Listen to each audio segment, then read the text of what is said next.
실제로 부산 쪽에서는 여론이 아니 이게 무슨 얘기야 라는 부분이 좀 있는 것 같습니다. 네, 어제 부산시 의사회에서 입장을 냈습니다. 저희 조선일보 1면 같이 볼까요?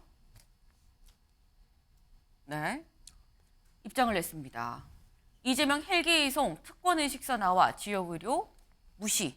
네, 이재명 대표가 헬기를 타고 부산대병원에서 서울대병원으로 간 건 이건 지역의료를 무시한 행동 아니겠느냐라는 얘기입니다. 어제 부산시 의사회가 비판 성명을 냈다라는 건데 여기 지금 헬기 타고 간 부분을 지적을 하면서 지금 그 얘기를 하고 있는 거죠. 다음 기사를 좀 이어서 보겠습니다. 부산시 의사회는 이거 특권의식이다라고 얘기를 했는데 한국일보의 기사입니다. 약간 좀 결이 달라요. 헬기 이송은 특혜, 의료기관 요청 기준 충족한다.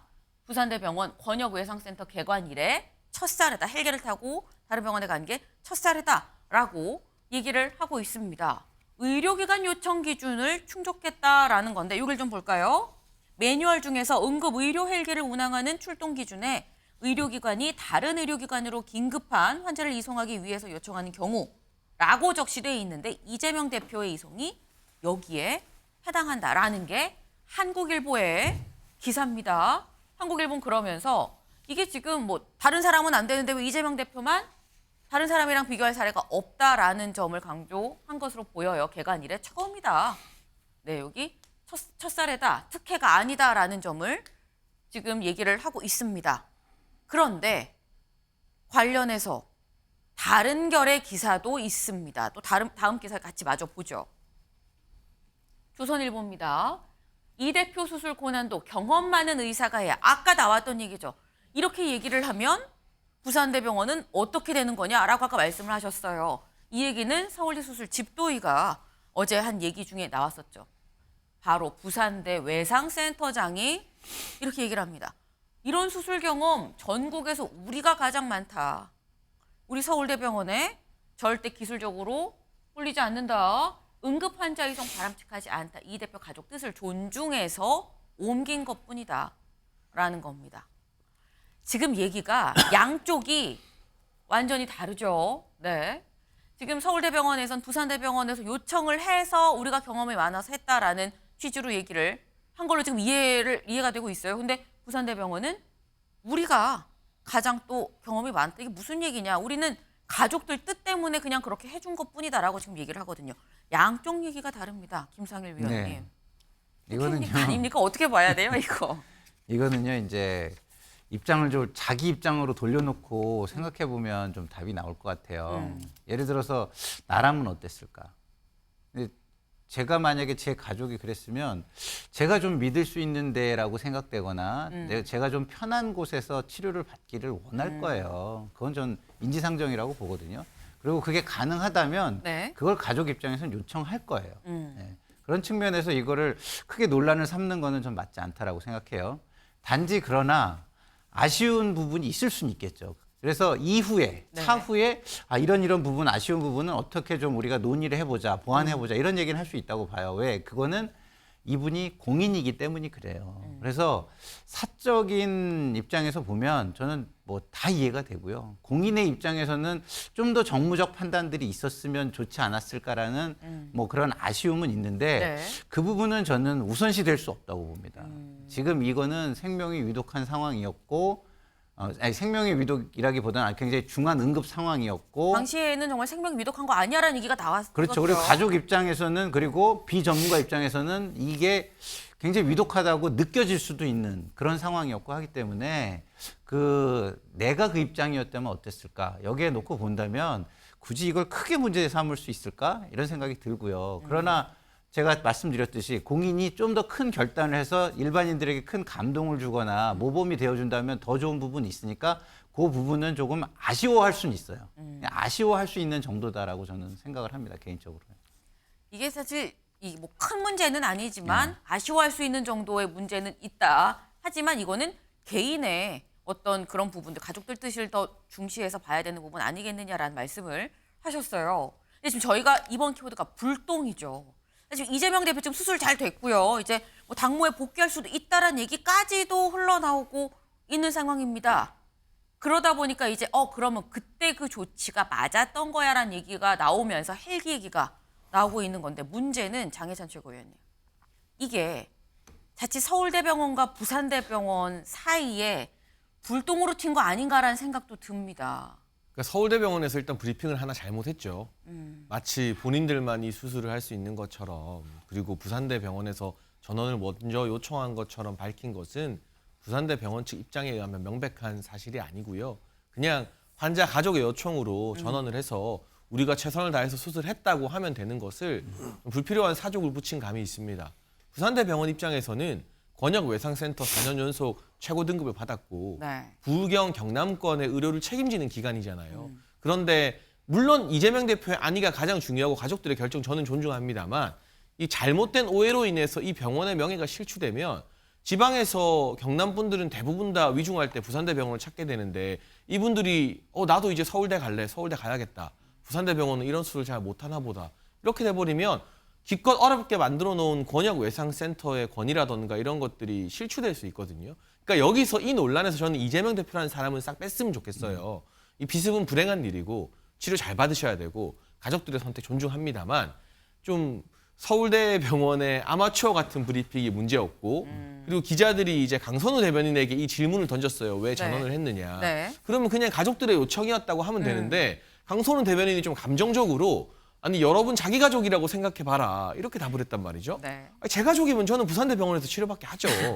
부산대병원이 뭐 문제입니까? 제가 다쳐도 부산대병원 가죠. 네. 그러니까 그런 좀 그 번외의 어떤 논란들이 불필요하게 오해를 키우고 있다. 그러니까 지금부터는 어쨌든 의사분들은 이게 좀 이해가 안 되는 측면이 있다고도 말을 하는데 네. 이 의료의 영역에서 나오는 논란에 대해서 정치인들은 말을 좀 아끼고 뒤로 좀 빠졌으면 하는 바람이 있습니다. 네.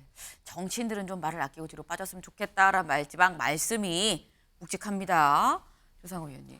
예, 뭐 지금 장혜찬 최고님이라든가 김상일 위원님 말씀 다 맞는 말씀이시고 저도 적극적으로 공감을 합니다.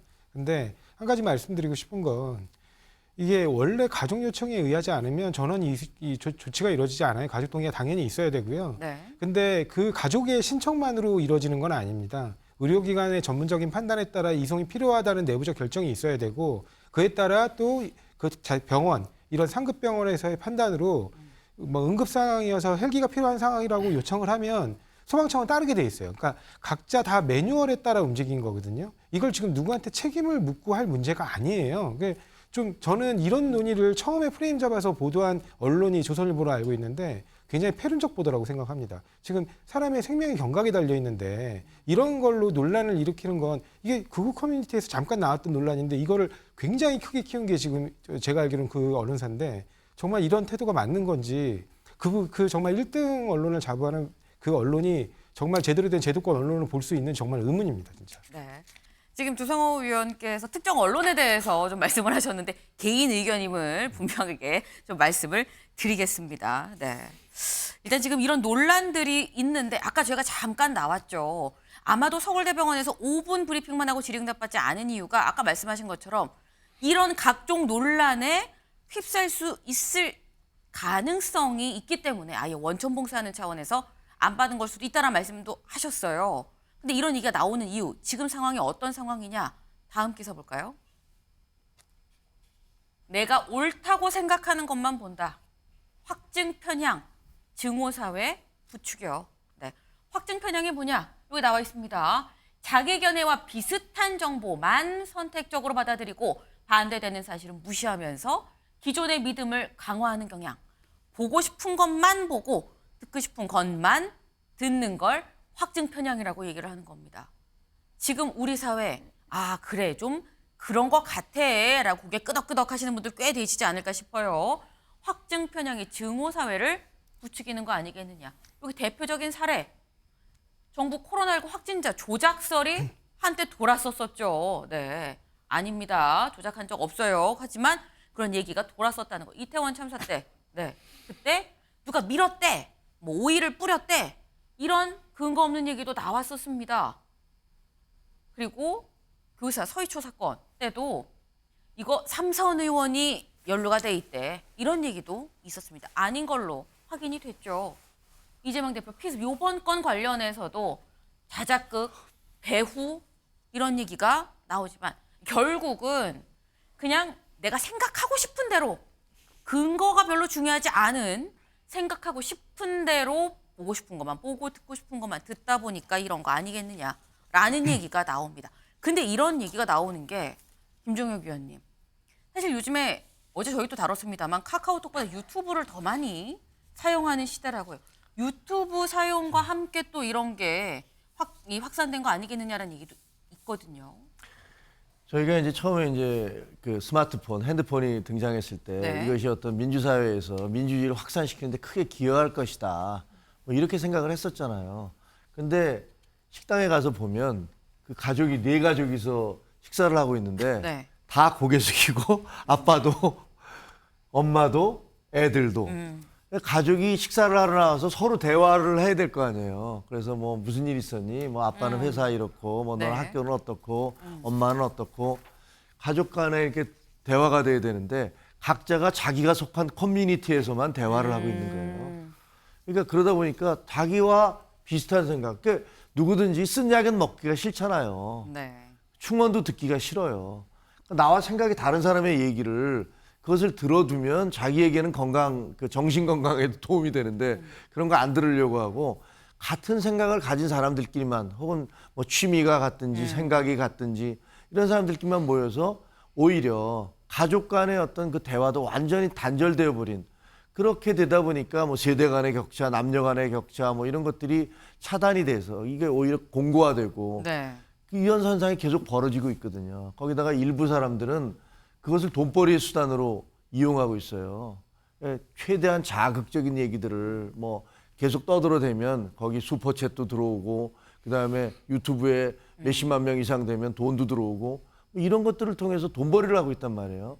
그런 것들이 이렇게 종합이 되다 보니까 우리 사회가 점점 걷잡을 수 없이 아노미 현상처럼 어떤 것이 옳고 그름에 대한 기준이 다 사라져버리고 그냥 각자의 주장만 떠들어대는 그런 현상이 광범하게 퍼져 있는 것 같아요. 네. 제가 뭐 요즘 유튜브 때문에 이런 경향이 좀 커지는 거 아니겠냐 말씀드렸는데 엄밀히 말하면 유튜브가 아니라 유튜브에 있는 뭐 그런 다른 또 SNS 등에 있는 그런 컨텐츠 한쪽으로 확실하게 쏠려 있는 방향적으로 확실하게 쏠려 있는 그런 컨텐츠들이 자꾸 나오다 보니까 그런 걸 수 있는데 사실 김상일 위원님 네. 아까 말씀하신 내용 중에 내가 추천 콘텐츠가 자꾸 뜨니까 네. 내가 본 거 비슷한 것만 자꾸 또 봐서 그런 것 같다라 말씀도 하셨었거든요. 그러니까요. 이제 이게 뭐 구글이니 뭐 유튜브니 전부 다 AI가 본인이 하는 행동들을 다 인지를 해요. 제가 네. 어디를 갔었는지, 무슨 뭐 액션 이벤트를 벌였는지 이걸 다 인지를 해가지고 네. 이래서 제가 저는 뭐 전혀 입력한 것 같지도 않은데 어디를 놀러 가잖아요. 그럼 네. 공항 갈 시간이 언제입니다라고 이렇게 막 떠요. 약간 그러면 무섭네요. 예, 무섭잖아요. 네. 저의 모든 일거수일투족을 전부 다 알고 있는 거예요, 네네. 이 친구가. 네. 그렇기 때문에 여기에 뭐랄까 일종의 세뇌가 되는 느낌이 들어요. 그러면 사회에서는 뭘 해야 됩니까? 이런 것들이 사회 변화가 있는 거에 대해서 그러면 어떻게 이거에 적응하게 할 것인가라는 교육의 방법을 만들고 그다음에 이거에 대해서 규제를 할 필요가 있는지 없는지 토론을 통해 가지고 네. 규제를 할 필요가 있으면은 규제를 하고 발전시키는 방향이 뭐 이런 방향으로 발전시키는 게 더 낫다고 하면 그런 걸 해가지고 제도 속으로 이거를 녹여내야 되거든요. 근데 속도에 있어서 제도를 만드는 속도보다 여기에 이걸 이용해가지고 그 휴대폰을 이용해가지고서 산업 뭐 돈벌이 사업을 한다든가 아니면은 그 이해관계와 관련된 네. 어떤 활동을 한다든가 이 속도가 훨씬 빠릅니다. 그래서 저는 정치인들이 이런 현상이 있었을 때 그 현상을 내 이익을 위해서 이용하려고 드는 거에만 치중하지 말고 그게 사회에 어떤 영향을 줄지를 고민해서 제도화하려는 공인으로서의 책임감과 자세 이걸 좀 갖추셨으면 좋겠어요. 네. 정치인들이 이렇게 하면 좋겠다라는 마지막 말씀. 저희 아침에 매일 경제 보는 정치인분들 꽤 되실 거라고 생각을 합니다. 잘 들으셨죠? 네. 듣고 잘 참고해서 그렇게 정치를 해주시길 같이 좀 바라봅니다.